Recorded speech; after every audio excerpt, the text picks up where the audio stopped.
നമുക്കിങ്ങനെ കാണുമ്പോൾ നേരത്തെ പറഞ്ഞൊരു സാധനം ഉണ്ട്, എവിടെയും അതിങ്ങനെ ഗ്ലോറിഫൈ ചെയ്ത് എവിടെയും കാണിക്കുന്നില്ല. എന്നാൽ ഇവര് തമ്മിൽ 4 പേരും തമ്മിലുള്ള ഒരു ബോണ്ട് ഭയങ്കര ഫീൽ ചെയ്യും. എനിക്ക് ലോട്ടറി കച്ചവടക്കാരനായിട്ട് നിൽക്കുമ്പോ മറ്റേ ഇല്ല എന്ന് പറഞ്ഞ് പോകുന്ന സാധനം തന്നെ ഒരു ഫ്രണ്ട്ഷിപ്പിന്റെ വലിയ കാര്യം. കുമാറിന്റെ ക്യാരക്ടർ ഒന്നും എപ്പോഴും മുന്നിടുന്ന ലോട്ടറി മേടിക്കും, പുള്ളിക്കാരി ലോട്ടറി അടിക്കില്ല, പുള്ളിക്ക് പൈസ കിട്ടത്തുമില്ല. ഓക്കെ, പിന്നെ ഈ സിനിമയില് എനിക്ക് അമ്മയുമായിട്ടുള്ള ഒരു റിലേഷൻ ഭയങ്കര, കാരണം ചിലയിടത്ത് മാത്രമേ അമ്മ വന്ന് പോകുന്നുള്ളൂ, പക്ഷെ അമ്മയ്ക്ക് ഈ 4 മക്കളോടുള്ള ഒരു സ്നേഹം, ഇപ്പം ശരിക്കും ആൺകുട്ടികളുടെ അമ്മയാവുമ്പോ അങ്ങനെ ഒരു സംഭവം ഉണ്ടല്ലോ, എന്റെ മോൻ മാത്രമല്ല മോന്റെ കൂട്ടുകാരും മക്കളാന്നുള്ള ഒരു സംഭവം ഉണ്ട്. അത് ആ ഫസ്റ്റ് ഹാഫില് ഒരു സോങ് ഉണ്ട് പടക്കളമേ, അതിനകത്ത് ഒരു ഷോട്ട് എത്ര പേര് ശ്രദ്ധിച്ചിട്ടെന്ന് പറഞ്ഞു, ചിക്കൻ കൊടുക്കുന്നതില് എനിക്ക് അല്ലെ കുമാരനെ പീസിട്ട് കൊടുക്കുന്ന രംഗമുണ്ട്. അത് എത്ര പേര് ശ്രദ്ധിച്ചിട്ടെന്ന് അറിയില്ല, അതിൽ തന്നെ ഉണ്ട്. അതായത് സ്വന്തം മകനേക്കാളും പ്രിയപ്പെട്ടതായിട്ടാണ് ബാക്കി എന്റെ സുഹൃത്തുക്കളായിട്ട് വരുന്നവരോടും അമ്മ ഉള്ളത്. അതെല്ലാം ഈ പറഞ്ഞ പോലെ അതാ, ഇതൊന്നും നമ്മൾ മറ്റേ ഭയങ്കര ഗ്ലോറിഫൈ ചെയ്ത് കാണിച്ചിട്ടില്ല, പക്ഷെ അത് പലരും ശ്രദ്ധിച്ചു എന്ന് പറയുമ്പോൾ ഒരുപാട് സന്തോഷം. ഇതിങ്ങനെ അമ്മയുടെ ആ ഒരു സീൻസ് ഒക്കെ എടുക്കുമ്പോ എപ്പോഴെങ്കിലും ഉമ്മയെ ഓർമ്മ വരുമ്പോ അങ്ങനെ എന്തെങ്കിലും ഭയങ്കര കണക്ട് ചെയ്യാൻ പറ്റുന്ന എന്തെങ്കിലും കാര്യങ്ങളൊക്കെ ഉണ്ടായിരുന്നോ? കണക്ട് ചെയ്യാൻ പറ്റുന്നതെന്ന് വെച്ച് കഴിഞ്ഞാൽ ഉറപ്പായിട്ടും ഉദയന്റെ ക്യാരക്ടറിന് ഫ്രണ്ട്സ് കഴിഞ്ഞാൽ പിന്നെ അമ്മ മാത്രമേ ഉള്ളൂ എന്നാണ് എനിക്ക് തോന്നുന്നത്, അല്ലെ? വേറെ ആരും അല്ലെങ്കിൽ അങ്ങനെ പോകുന്ന ഒരാളല്ല. ഇയാൾക്ക് ഭയങ്കര ലക്ഷ്യബോധമുള്ള, അല്ലെങ്കിൽ എവിടെയെങ്കിലും എത്തണമെന്ന്, ഒരുപാട് പൈസ ഉണ്ടാക്കണം ഒന്നും ചിന്തിച്ച് നടക്കുന്ന ഒരു വ്യക്തിയല്ല. അയാളുടെ മട്ടൺ സ്റ്റാൾ, അയാളുടെ കബഡി സുഹൃത്തുക്കള്, പിന്നെ അയാളുടെ അമ്മ, ഇത് മാത്രമേ അയാളുടെ ഒരു ലോകമുള്ളൂ. ഏകദേശം പറഞ്ഞാൽ എനിക്കും ഈ പറഞ്ഞ പോലെ സിനിമയിലെ ജോലി, എന്റെ വീട്ടുകാർ, ഇത് എനിക്ക് ഉള്ള വളരെ എണ്ണപ്പെട്ട കുറച്ച് സുഹൃത്തുക്കള്, അതിൽ കൂടുതലൊന്നും എന്റെ വേൾഡിലും ഇല്ല എന്ന് പറഞ്ഞ പോലെ ആണ്. ഉദയന്റെ ക്യാരക്ടറായിട്ട് അത്യാവശ്യം ആ രീതിയിൽ ചേർന്ന് നിൽക്കുന്ന ഒരു സംഭവമുണ്ട്. ഓക്കെ, നിങ്ങളുടെ ഈ ഒരു സിനിമയുടെ ഷൂട്ടിംഗ് സമയത്ത് ഏറ്റവും കൂടുതൽ ഇഞ്ചുറി അല്ലെങ്കിൽ അടി കിട്ടിയത് ആർക്കായിരിക്കും? ശരിക്കും എല്ലാവർക്കും കിട്ടിയിട്ടുണ്ട്. നേരത്തെ ഡയറക്ടർ സംസാരിച്ചാൽ പറഞ്ഞു ഒരടിക്ക് ശരിക്കും കുമാറിന്റെ കുറച്ചു നേരം സൗണ്ട് ഔട്ട് ആയിട്ടുണ്ടായിരുന്നു, പക്ഷെ ഞാൻ അപ്പൊ തന്നെ വന്നിട്ട് അടുത്ത ഷോട്ടിന് റെഡി അല്ലേ എന്ന് ചോദിച്ചിട്ടുണ്ടായിരുന്നു. അങ്ങനെയായിരുന്നു നിങ്ങളുടെ അടുത്ത്? ഞാൻ പറയാം, പക്ഷെ ഷെയ്ന് നമ്മൾ കബഡി ഷൂട്ട് ചെയ്യുന്നതിന്റെ ഇടയ്ക്ക് ഇവന്റെ തല പോയി താഴെ അടിച്ച് നമ്മൾ MRI അതിന്റെ സീൻ പറയണം. അതായത് നിങ്ങൾ പടം കണ്ടുണ്ടാവും, കാവേരിനെ കാണുമ്പോ ഫുള്ള് പറഞ്ഞ സ്പോയിലർ ആവും. ഫുള്ള് പറയണ്ടല്ലോ. പ്രദീപിന്റെ കിക്കല്ലേ? പ്രദീപിന്റെ കിക്കല്ല, കാവേരിനെ കാണുമല്ലോ. കബഡി മറ്റേ പുറത്താവലിക്ക് വേണ്ടി കളിക്കാൻ വേണ്ടി ഇറങ്ങിയിട്ട് കാവേരിനെ കണ്ടു കഴിയുമ്പോഴത്തേക്കും മൈൻഡ് പോയി ഫോക്കസ് ചെയ്ത് കളിക്കാൻ പറ്റാണ്ട് ഇവര് പിടിച്ച് താഴത്തേക്ക് അടിക്കും. പക്ഷെ അത് ഫ്രെയിമിൽ കാണുമ്പോൾ നോർമലാ. പക്ഷെ ഇത് ഷോട്ട് എടുക്കുന്ന സമയത്ത് മാസ്റ്റർ ഭയങ്കര ഉച്ചത്തിൽ പറഞ്ഞ് മെതിങ്കെ എന്ന് പറഞ്ഞിട്ടാണ് നല്ല പൂടുങ്ക എന്നൊക്കെ പറഞ്ഞിട്ട് ലാസ്റ്റ് ആക്ഷൻ പറഞ്ഞപ്പോഴത്തേക്കും റിയൽ കബഡി പ്ലേയേഴ്സ് ആണല്ലോ പിടിച്ചു കഴിക്കുന്നത്. ഒറ്റ അടിയായിട്ട് ഞാൻ ഇങ്ങനെ കിടന്ന് എന്നിട്ട് ഞാൻ എഴുന്നേറ്റ് വന്നിട്ട് ഈ കണ്ണിങ്ങനെ കാണിക്കുന്നുണ്ട്, അതും ഷോട്ടിലുണ്ട്, പക്ഷെ അത് റിയലാ. പക്ഷെ അതിൽ നിന്ന് ഞാൻ നടന്ന് മോണിറ്ററിന് അങ്ങോട്ടൊന്നും പറഞ്ഞ് നടന്നു പോയി നേരെ പുറത്തോട്ടാ. എനിക്ക് മനസ്സിലാവില്ല, എന്റെ കണക്ഷൻ പോയി, ബ്ലാക്ക് ആയി. പിന്നെ ഞാൻ കുറച്ചു നേരം കാരവണിൽ പോയിരിക്കാന്ന് പറഞ്ഞപ്പോഴത്തേക്കും പിന്നെ ഇരുട്ട് വന്നോണ്ടിരിക്കുക. അപ്പൊ ഞാൻ ദൈവമേ കാഴ്ചയൊക്കെ പോയി ആ സീനില്. അങ്ങനെ സ്കാൻ എടുത്ത് പറഞ്ഞു ഇങ്ങനെ മേജർ ഇഞ്ചുറീസ് ഒന്നുമില്ല, മൈനർ ഇഞ്ചുറീസ് മേ ബി അത് 2-3 ദിവസം റെസ്റ്റ് എടുത്താൽ മാറും എന്ന് പറഞ്ഞു. അങ്ങനെ എനിക്ക് ഒരു ദിവസം റെസ്റ്റ് എടുത്ത് പിറ്റേ ദിവസം, അപ്പൊ ആ ഗ്യാപ്പിൽ ഇവരുടെ റൈഡും കാര്യങ്ങളൊക്കെ എടുത്ത് പിറ്റേ ദിവസം തന്നെ ഞാനും ബാക്കി ജോയിൻ ചെയ്തു. എല്ലാവർക്കും അതുപോലെ ഒരു ഇഞ്ചുറി ഉണ്ടായിരുന്നു. ഇപ്പൊ ശാന്തനുണ്ണൻ ഇതുപോലെ നക്കിൾ ഫ്രാക്ചർ ആയി, പുള്ളി ഒരുത്തിന്റെ ഫേസിൽ പഞ്ച് ചെയ്ത് നക്കിൾ ശരിക്കും പോയിട്ട് ഇടിച്ച് ഫ്രാക്ചർ ആയി. പിന്നെ നമ്മുടെ ഫൈറ്റിനൊന്നും മാറ്റ് ഇട്ടിട്ടല്ല ചെയ്യുന്നത്. ആ സോഡ ഫാക്ടറി ഫൈറ്റ് ഒക്കെ ചെയ്ത മനസ്സിലാവും, നമ്മൾ മാറ്റ് അല്ല, അത് താഴെയാണ്. അപ്പൊ നമ്മൾ തലകുത്തി പറയുന്നതൊക്കെ താഴെ ശരിക്കും ചെയ്യണം. അപ്പോൾ കാല് പൊട്ടും, കൈ പൊട്ടും, ഇടിപ്പ് എവിടെയെങ്കിലും പോയി ഇടിക്കും. ഭയങ്കര ക്ലോസ്ഡ് സ്പേസ് അല്ലേ. അപ്പൊ ഇടിയിട്ട് ജക്സണും അതുപോലെ കുറെ കുത്ത് കിട്ടിയിട്ടുണ്ട്. നിങ്ങക്ക് തല്ലിപ്പൊട്ടിക്കാൻ മാത്രം കുറച്ച് സെറ്റുകൾ ഉണ്ടായിരുന്നു അതല്ലേ, മൊത്തം അടിച്ച് തകർക്കാൻ വേണ്ടിട്ട്.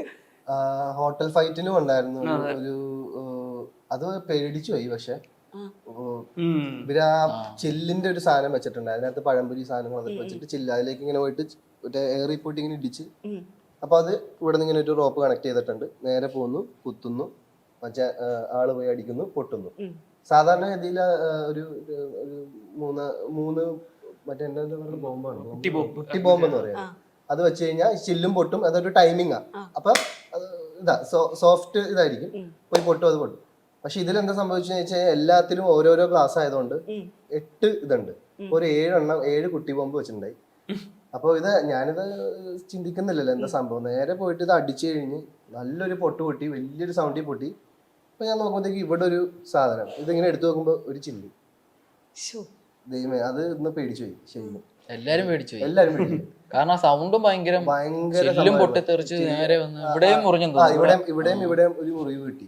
എല്ലാരും പേടിച്ചു പോയി. അന്ന് ഞാൻ ഇച്ചിരി ടെൻഷൻ. കാരണം സാധാരണ 3 എണ്ണൊക്കെ വെക്കുള്ളൂ, 7-8 എണ്ണം വെച്ചേ.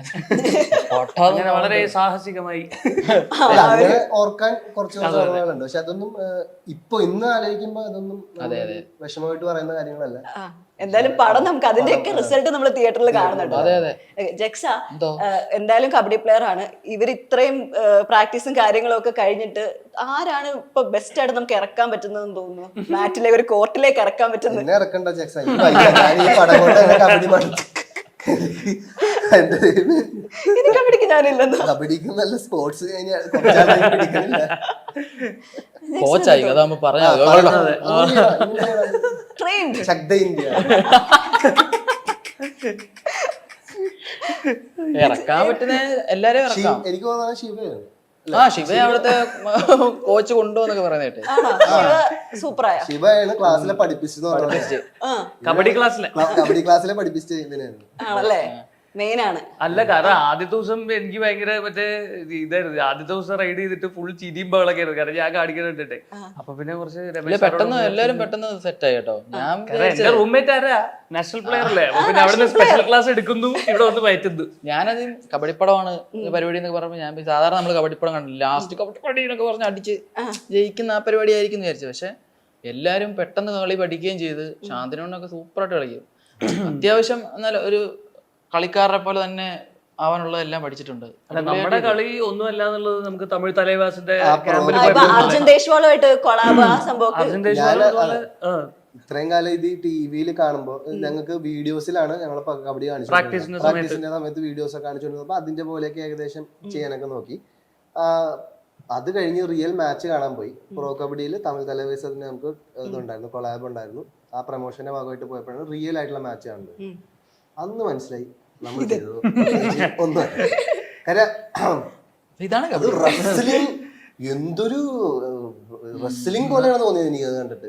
നമ്മൾ ഇവരുമായിട്ടൊരു ഫ്രണ്ട്ലി മാച്ച് പോലെ നമ്മൾ വെച്ചിട്ടുണ്ടായിരുന്നു. അതായത് പവൻ ഷെറാവത്ത്, ഈ അർജുൻ ദേശവാൾ. പവൻ ഷെറാവത്തിന്റെ വീഡിയോസ് കണ്ടിട്ടാണ് നമ്മൾ സ്ഥിരം പ്രാക്ടീസ് ചെയ്യുന്ന സമയത്തൊക്കെ ഇതൊക്കെയാണ് നോക്കണേ, ഇതൊക്കെയാണ് ചെയ്യേണ്ടത്. അതുപോലെ ഒന്നും ചെയ്യാൻ പറ്റിയില്ലെങ്കിലും അപ്പൊ ഇവരെ നേരിട്ട് കാണാനുള്ള മൂഡ് പോയി. അവിടെ പോയി ഒരു ചെറിയ ഫ്രണ്ട്ലി മാച്ച്. അവരൊരു പിടുത്തം പിടിക്കുമ്പോ തന്നെ കാലൊക്കെ തിരിച്ച് ആംഗിൾ ഹോൾഡ് ആണ് എന്റെ മെയിൻ എന്നൊക്കെ പറഞ്ഞിട്ട് ഞാൻ ഏതാണ് ഒരു മച്ചാന പേരെനിക്ക് ഓർക്കണില്ല. ഇയാള് വന്നിട്ട് ബൾക്ക് ലൈൻ തൊട്ട് അത് കഴിഞ്ഞിട്ട് ബോണസ് തൊടാൻ വേണ്ടി വരും. അപ്പൊ ബോണസ് തൊട്ടോ ഞാൻ പിടിച്ചിട്ട, ഞാൻ അയാളുടെ കൂടെ പോയി. പുള്ളി നടന്നാ ഞാൻ അയാളോട് അന്ന് മനസ്സിലായി ഇത് അഭിനയിക്കാൻ റിയൽ ആയിട്ട് നടപടിയാവില്ല. നമ്മളവരെ തൂക്കിയടിച്ചു. അത് കഴിഞ്ഞിട്ട് ഷെയ്ൻ ജാലക്കാരി കളിച്ചു, അവർക്ക് കളിക്കാൻ നമുക്ക് പറഞ്ഞുകൂടാ. പക്ഷെ അതിനെ പറ്റി ഒന്നും പറയല്ല. വേണ്ട, ഈ ജാലക്കാരി എവിടെയും കളിച്ച് ഞാൻ കണ്ടില്ലല്ലോ, അത് പഠിച്ചില്ല. അത് ഞങ്ങളുടെ അല്ല, സന്തോഷ് സാർ ഞങ്ങളോട് പ്രത്യേകം അഭിനന്ദിച്ചു. എന്നിട്ട് എന്താ വെച്ച് കഴിഞ്ഞാൽ സന്തോഷ് സാർ പറഞ്ഞു നായക ചേഞ്ച് ചെയ്യണം, അപ്പൊ നിങ്ങൾ കളിച്ചു കഴിഞ്ഞ് കേറിപ്പോ അതിന് മുകളിൽ, അപ്പൊ നിങ്ങൾ കളിക്കണ്ട. ഞങ്ങളൊരു കോളേജ് പരിപാടിക്ക് കയറി ഡാൻസ് കളിച്ചു. സന്തോഷ് സാർ പറഞ്ഞു പരിപാടിയൊക്കെ കൊള്ളാം, പക്ഷെ ഇനി മേലെ ഇനി മേല എന്റെ ജാലക്കാരി നശിപ്പിക്കരുത്.